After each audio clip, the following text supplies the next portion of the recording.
All right, he's a Hall of Famer, one of the best to ever do it. Fox Sports Radio NFL analyst, our man, Rod Woodson. What's up, brother? What's up, my brother?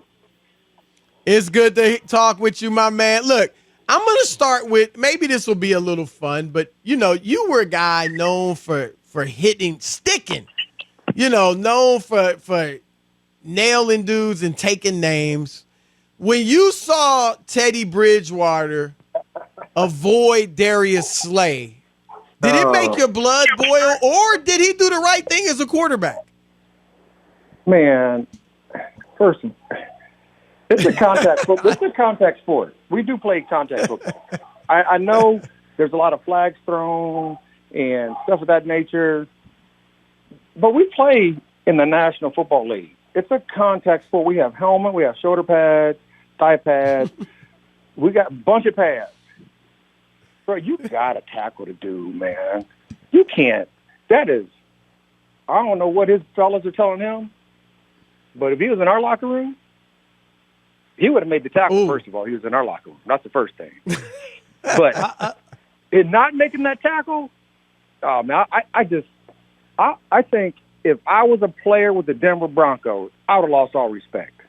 Now, Rod. Really? Now, Rod. I wonder. But Rob, let me say this quick, Rob. Just let me say this because it's news, and then you go, Rob.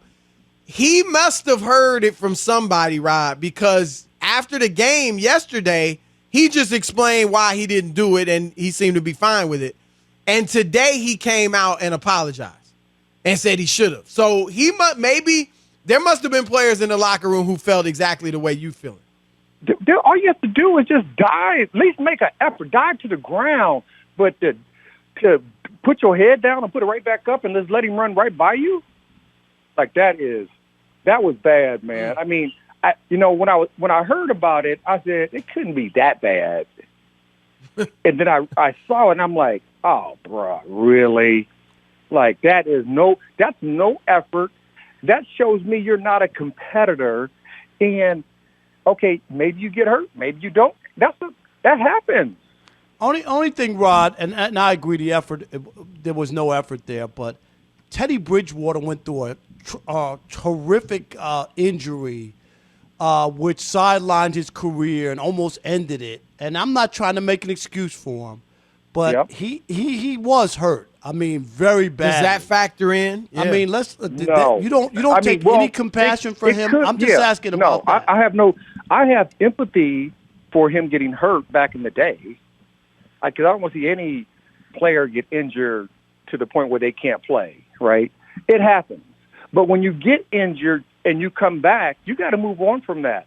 A lot of guys are weak-minded because they think about their injury, what they had in the past, and they don't play to their potential because of that.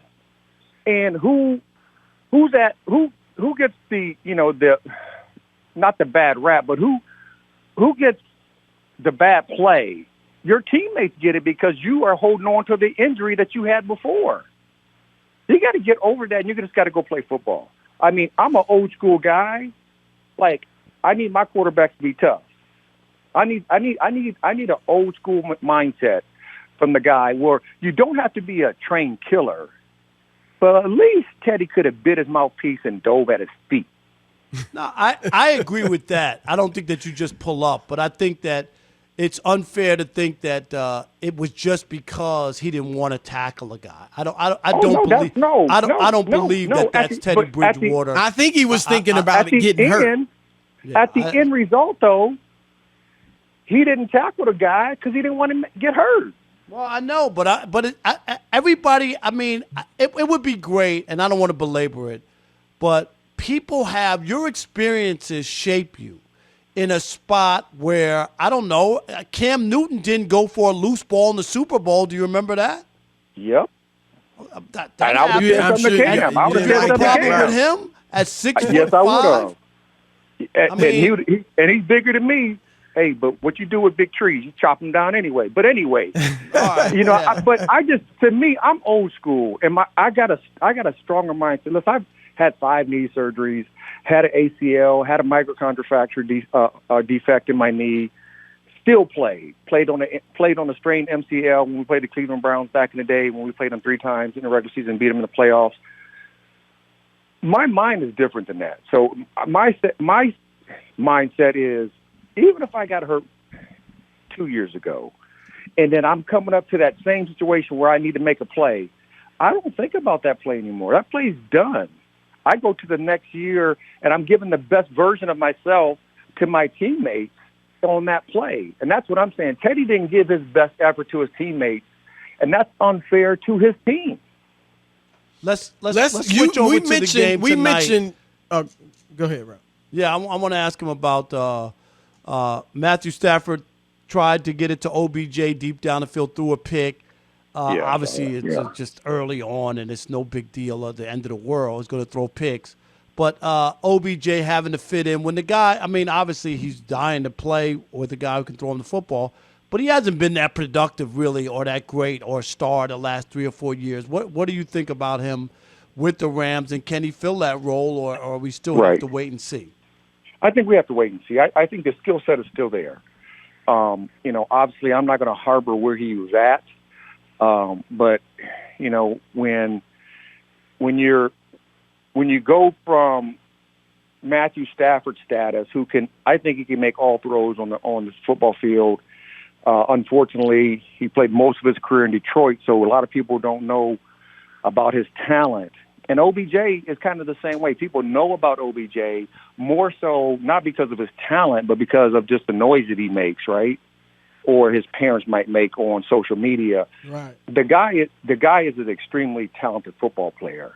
Obviously Matthew Stafford tried to force the ball into him on that deep ball. Not really sure if he would have kept running, he would have got there or not. If Robert Woods was in that situation, would he have kept running? So that has to gel. Did it look like that OBJ ran the wrong pattern? No, because OBJ, they were playing a 3 deep. OBJ kind of went around the curl flat guy who was trying to jam him and reroute him. So he rerouted himself. But then when he went vertical again, Matthew Stafford threw it back inside, thinking that he was going to bend it back inside and go vertical, and he stayed outside.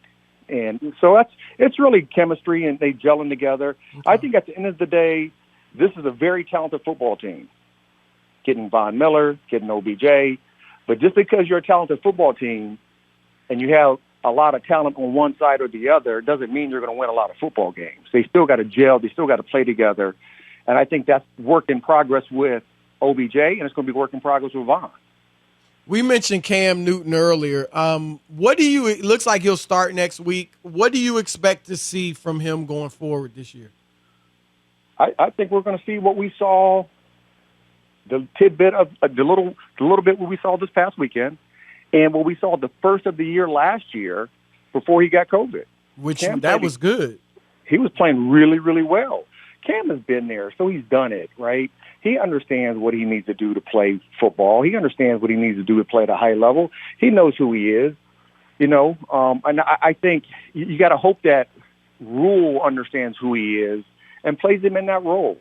And they put a system around him that fits that system and fits his ability. And if they do that, he's energetic. He's going to give him a lot of fire. I think he'll be good for him. I don't think hopefully he won't turn the ball over. And if he doesn't turn the ball over, I think, Carolina Panthers got a shot in the playoffs. Yeah. Yeah. I mean, Carolina Panthers defense has been playing well this year. And then you got an outstanding little running back there, and you bring in Cam, who can also run the ball. So now you got a dual threat when you get into the red zone. Hey, real quick, we got 1 minute. I just want to ask you about Mike White with the Jets. The Jets were going to push Zach Wilson to the side for Mike White, who they thought they had a diamond in the rough. He had 4 picks yesterday. Didn't look like he belonged.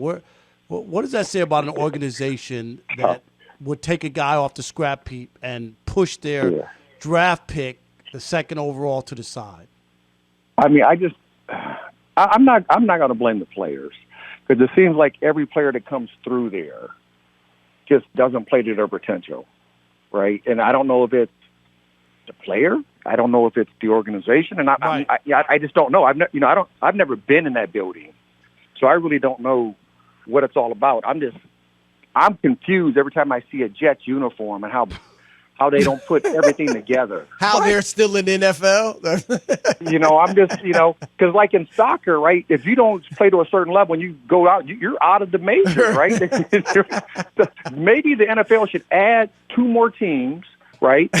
One in the AFC, one in the NFC, and then as soon as that team that finishes last, like 2 years in a row, he's knocked out, and then they got to play semi-pro somewhere, and then the other team moves up.